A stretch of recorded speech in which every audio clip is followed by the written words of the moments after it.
Olá, sejam bem-vindos a mais um vídeo. Vamos prosseguindo na análise das reflexões sobre o livro A Dança do Universo, do Marcelo Gleiser. E nesse momento a gente chega no calor e na eletricidade, né?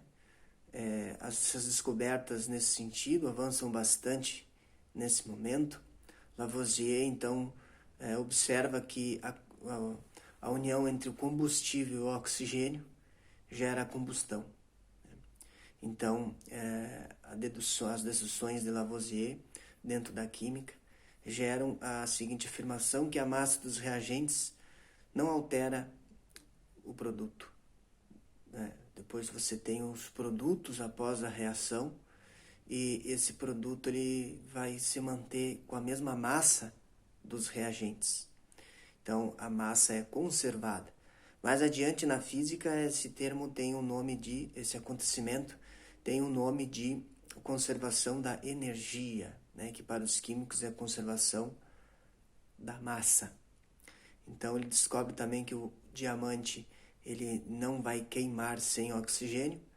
São descobertas que vão aprimorando o conhecimento científico sobre a questão da energia, né? Dois tipos de energia são bem estudados: a energia cinética. A energia cinética está relacionada com o movimento do objeto, então o carro em movimento ele tem energia cinética, que depende da massa e da sua velocidade. Quanto maior a velocidade, maior a energia cinética, né? Então uma colisão entre um carro e um poste, quanto maior a velocidade do veículo, maior o estrago e maior a probabilidade de haver um acidente mortal com os seus passageiros. Também temos a energia potencial, né? Então, se eu largar um objeto a uma certa altura aqui, então aqui está o solo e o objeto está aqui. Então, a energia potencial é quando eu largo esse objeto e ele interage com a Terra e ele vai percorrer uma distância até chegar aqui. Então, quanto maior a altura desse objeto, maior a energia potencial. Lembrando que essas diferenças de energia podem se converter de uma para outra, que não é o foco agora, mas é só para saber que esses estudos eles são desenvolvidos.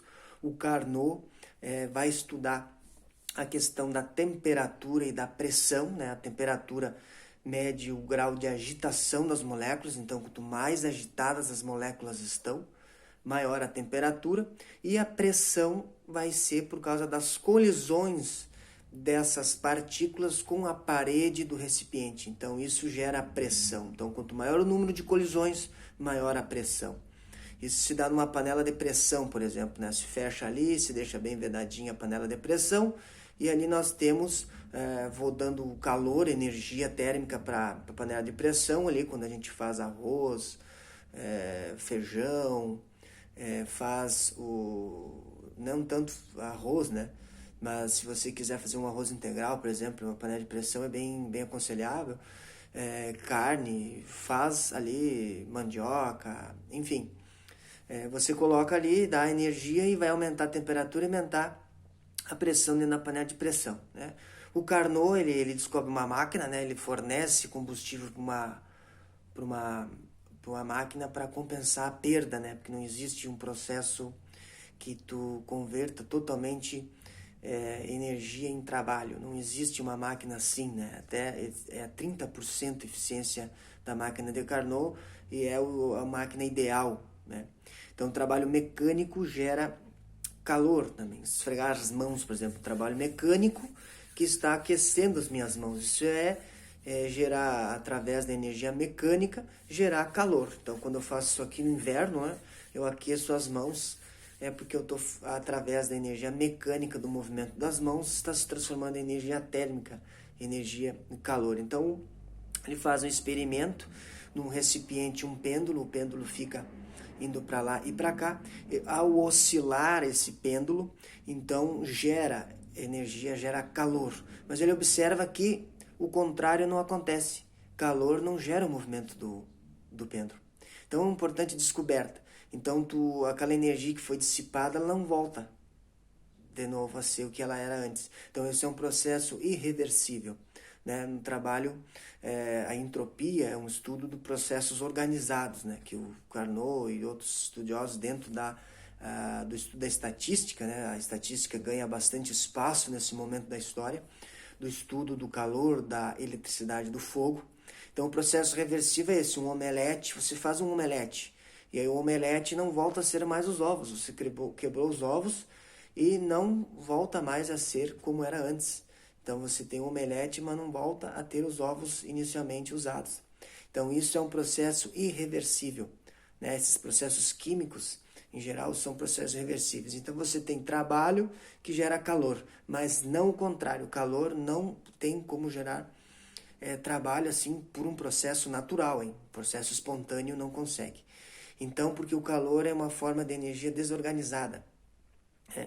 Então, e o processo reversível seria então da bola batendo na parede, né? A bola vai e bate na parede e volta para minha mão. Isso é um processo reversível, né? Que é muito difícil, né, de se ter. Se tu fornecer energia de uma outra forma.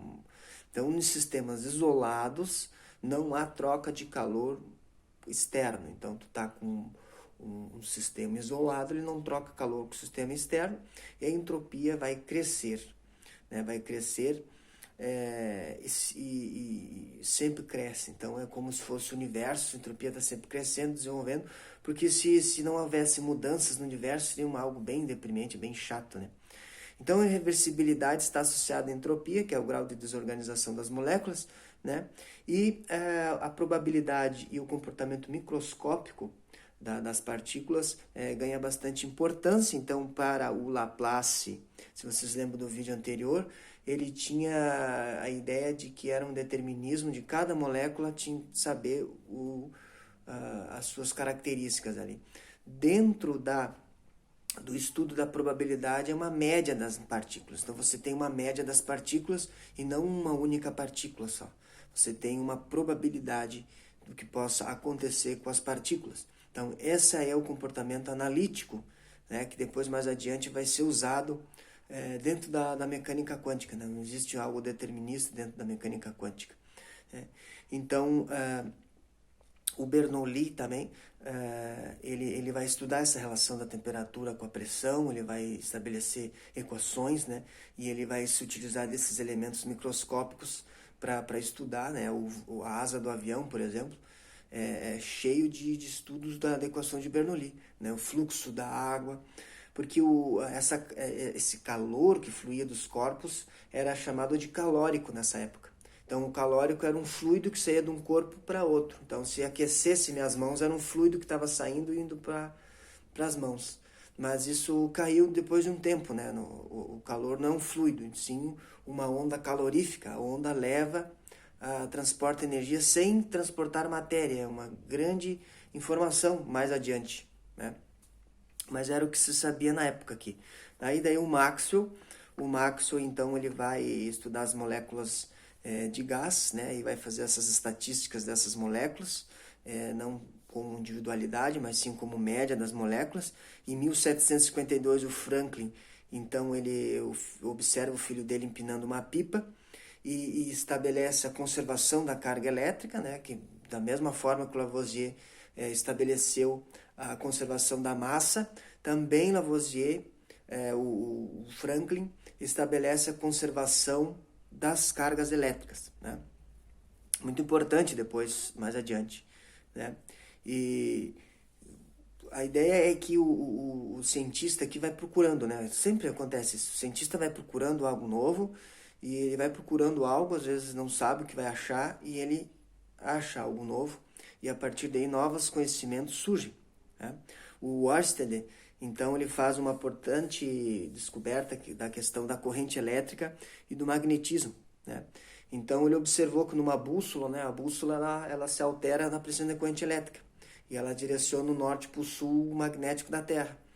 E daí ele colocou um fio elétrico do lado da bússola e essa corrente elétrica que estava passando pelo fio alterou a direção da bússola. Então ele observou que havia efeitos, né, efeitos de eletricidade sobre o magnetismo, porque antes eram conhecimentos separados, eletricidade e magnetismo. né? Então, junta isso, né? O Ørsted, ele acaba juntando isso no desenvolvimento do dínamo mais tarde, e isso forma o eletromagnetismo. Então, a união do magnetismo com a eletricidade dá o que a gente chama, o ramo da física, que a gente chama de eletromagnetismo. Esse ramo, então, o Faraday desenvolve o motor elétrico, que é motores de indução elétrica a partir desses conhecimentos do Ørsted, né? E depois, durante um grande tempo, né, o Faraday e o Maxwell, então, estabelecem noções de campo eletromagnético. Antes eram partículas, tudo era força lá com Newton, né? Lembro nos vídeos anteriores? E agora tudo é campo, então é campo eletromagnético. Então esses campos eletromagnéticos, eles têm uma velocidade, no vácuo essa onda eletromagnética vai ter 300 mil quilômetros por segundo, e elas têm uma velocidade que não pode ser ultrapassada, nada pode ultrapassar a velocidade da luz. Isso vai ser provado pelas equações do Maxwell, 4 grandes equações muito importantes que ele vai desenvolver. A partir desses conhecimentos do fluido que existia antes, o Maxwell então vai desenvolver essas ideias de campo, e a física toma um rumo muito interessante, né? Porque fica para trás a análise de que tudo era partículas por Newton, transporte de matéria, e fica a ideia então nesse momento, a ideia de que tudo é campo eletromagnético, e essas ondas vão se transportar de um lado para outro sem transportar matéria.